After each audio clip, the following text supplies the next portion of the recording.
তোমরা যারা ক্লাস 12 অর্থাৎ দ্বাদশ শ্রেণীর থার্ড সেমিস্টারের ছাত্রছাত্রী আছো, এখন তোমাদের শিক্ষা বিজ্ঞান বা এডুকেশন সাবজেক্টের ক্লাস আছে। আজকের ক্লাসে আমি তোমাদের গ্রুপ এর সেকেন্ড ইউনিট থেকে গুরুত্বপূর্ণ এমসিকিউ প্রশ্ন উত্তর নিয়ে আলোচনা করব। আজকের ক্লাসে আমি তোমাদের 15টি এমসিকিউ প্রশ্ন উত্তর নিয়ে আলোচনা করব। আর তোমরা প্রত্যেকেই জানো তোমাদের 40 নম্বরের পরীক্ষা হবে, আর পুরোটাই কিন্তু এমসিকিউ প্রশ্ন উত্তর থাকবে। তাই গুরুত্বপূর্ণ এই প্রশ্ন উত্তরগুলো দেখে নাও, আমি আলোচনা করে দিচ্ছি। আজকে ক্লাসের প্রথম প্রশ্ন অর্থাৎ 1 নম্বর প্রশ্ন দেখতে পাচ্ছ, রবীন্দ্রনাথ ঠাকুর কোন শিক্ষা প্রতিষ্ঠান প্রতিষ্ঠা করেছিলেন?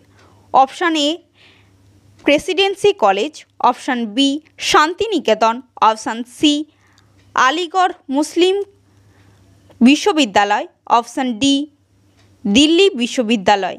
অপশান হবে বি অর্থাৎ শান্তিনিকেতন। তোমাদের এরকম 4টি করে অপশান থাকবে, এর মধ্যে তোমাদের বেছে উত্তর লিখতে হবে, যে উত্তরটি হবে। তোমরা দ্বিতীয় প্রশ্নটি দেখে নাও, মহাত্মা গান্ধীর শিক্ষা দর্শন কোন নীতির উপর ভিত্তি করে গড়ে উঠেছিল বা ভিত্তিতে গড়ে উঠেছিল? ভিত্তি করেছিল অপশান এ বৃত্তিমূলক শিক্ষা, অপশান বি মৌলিক শিক্ষা বা বেসিক এডুকেশন, এটি উত্তর হবে। আর দুটি অপশান আছে দেখে নাও, অপশান সি কারিগরি শিক্ষা, অপশান ডি শুধুমাত্র ধর্মীয় শিক্ষা, অপশান বি সঠিক উত্তর অর্থাৎ মৌলিক শিক্ষা বা বেসিক এডুকেশন। 3 নম্বর প্রশ্ন তোমরা দেখে নাও, স্বামী বিবেকানন্দের শিক্ষায় কোন বিষয়ের উপর বিশেষ গুরুত্ব দিয়েছিলেন? অর্থাৎ স্বামী বিবেকানন্দ শিক্ষায় কোন বিষয়কে গুরুত্ব দিয়েছিলেন? এর পরবর্তী প্রশ্ন অপশানগুলো দেখে নাও, অপশান এ আধ্যাত্মিক ও নৈতিক শিক্ষা, অপশান বি শুধুমাত্র বিজ্ঞান ও শিক্ষা, অপশান সি ক্রীড়া ও বিনোদন, অপশান ডি রাজনীতি, অপশান এ সঠিক উত্তর অর্থাৎ আধ্যাত্মিক ও নৈতিক শিক্ষা। 4 নম্বর প্রশ্ন, জ্যাক রুসোর শিক্ষা দর্শন কোন গ্রন্থে পাওয়া যায়? খুবই গুরুত্বপূর্ণ প্রশ্ন। Option A Emile, option B Republic, option C the Wealth of Nations, option D Leviathan. Option A সঠিক উত্তর হবে অর্থাৎ ইমিল। এরপর 5 নম্বর প্রশ্ন, জন ডিউই কোন শিক্ষা দর্শন প্রচার করেছিলেন? অপশান এ প্রগতি শিক্ষা দর্শন বা প্রোগ্রেসিভ এডুকেশন, অপশান বি শাস্ত্রীয় শিক্ষা, অপশান সি ধর্মীয় শিক্ষা, অপশান ডি কেবলমাত্র প্রযুক্তিগত শিক্ষা। সঠিক উত্তর হবে অপশান এ অর্থাৎ প্রগতি শিক্ষা দর্শন বা প্রোগ্রেসিভ এডুকেশন। এরপর 6 নম্বর প্রশ্ন, রবীন্দ্রনাথ ঠাকুরের শিক্ষা দর্শনের মূল ভিত্তি কী ছিল? অপশান এ কঠোর নিয়মানুবর্তিতা, অপশান বি প্রকৃতির সাথে শিক্ষার সংযোগ, অপশান সি শুধুমাত্র বইভিত্তিক শিক্ষা, অপশান ডি বিদেশি শিক্ষা ব্যবস্থা। অপশান বি এখানে সঠিক উত্তর অর্থাৎ প্রকৃতির সঙ্গে বা প্রকৃতির সাথে শিক্ষার সুযোগ বা সংযোগ, এই অপশানটি কিন্তু সঠিক হবে।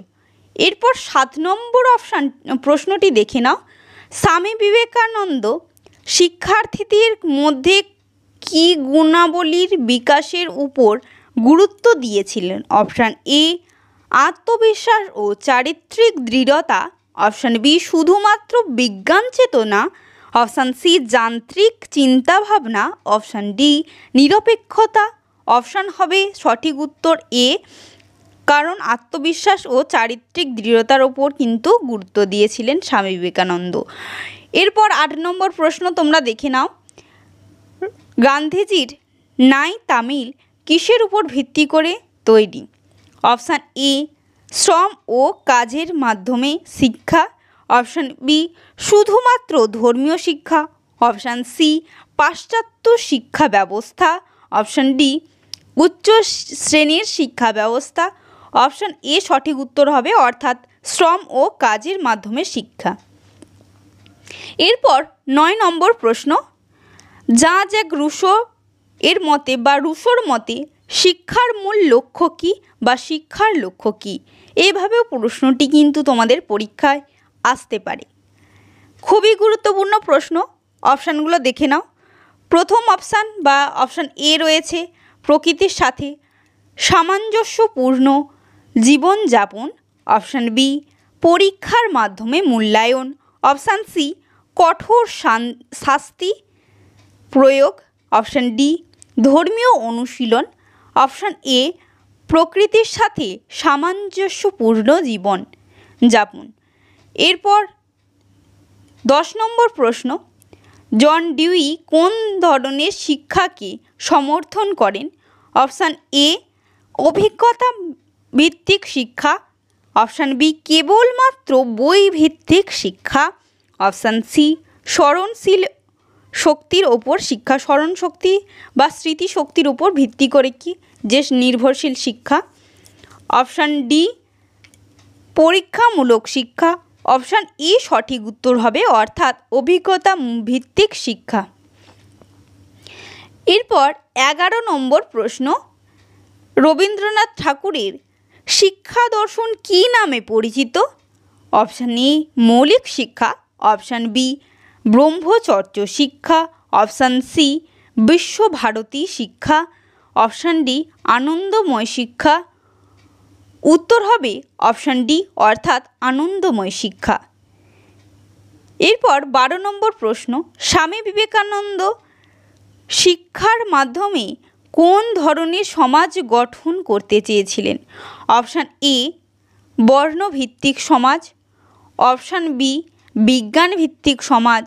অপশান সি আত্মনির্ভরশীল ও নৈতিক সমাজ। অপশান ডি সামন্ততান্ত্রিক সমাজ। অপশান সি সঠিক উত্তর, অর্থাৎ আত্মনির্ভরশীল ও নৈতিক সমাজ। এরপর 13 নম্বর প্রশ্ন দেখে নাও। 13 নম্বর প্রশ্ন রয়েছে, গান্ধীজির শিক্ষানীতি কোন উপাদানের উপর গুরুত্ব দেয়? অপশান এ ব্যবহারিক কাজ ও নৈতিকতা। অপশান বি কেবলমাত্র পাঠ্য বই। অপশান সি পাশ্চাত্য ধ্যান ধারণা। অপশান ডি পরীক্ষা ও নম্বর। উত্তর হবে অপশান এ ব্যবহারিক কাজ ও নৈতিকতা। এরপর 14 নম্বর প্রশ্ন, রবীন্দ্রনাথ ঠাকুরের মতে শিক্ষা কিভাবে অর্জিত হয়? অপশান এ বাধ্যতামূলক মুখস্থ বিদ্যা। অপশান বি অভিজ্ঞতা ও সৃজনশীলতার মাধ্যমে। অপশান সি পরীক্ষার মাধ্যমে। অপশান ডি শাস্তির মাধ্যমে। অপশান বি সঠিক উত্তর, অর্থাৎ অভিজ্ঞতা ও সৃজনশীলতার মাধ্যমে। এরপর 15 নম্বর প্রশ্ন, জন ডিউই শিক্ষার ক্ষেত্রে কোন পদ্ধতির ওপর জোর দিয়েছিলেন? Option A mechanical learning. Option B অভিজ্ঞতামূলক শিক্ষা। অপশান সি কঠোর অনুশীলন। অপশান ডি শুধুমাত্র ধর্মীয় শিক্ষা। উত্তর হবে অপশান বি, অর্থাৎ অভিজ্ঞতামূলক শিক্ষা। আজকের ক্লাসে এই 15টি তোমাদের এমসিকিউ প্রশ্ন উত্তর আলোচনা করলাম, আর পরবর্তীকালে এই 16 নম্বর প্রশ্ন থেকে তোমাদের আলোচনা করব। আজকের ক্লাসটা এই পর্যন্তই। ভালো লাগলে অতি অবশ্যই লাইক করো, শেয়ার করো বন্ধুদের, আর চ্যানেলে নতুন হয়ে থাকলে চ্যানেলটি অতি অবশ্যই সাবস্ক্রাইব করে চ্যানেলের সদস্য হয়ে ওঠো। আজকের ক্লাসটা এই পর্যন্তই।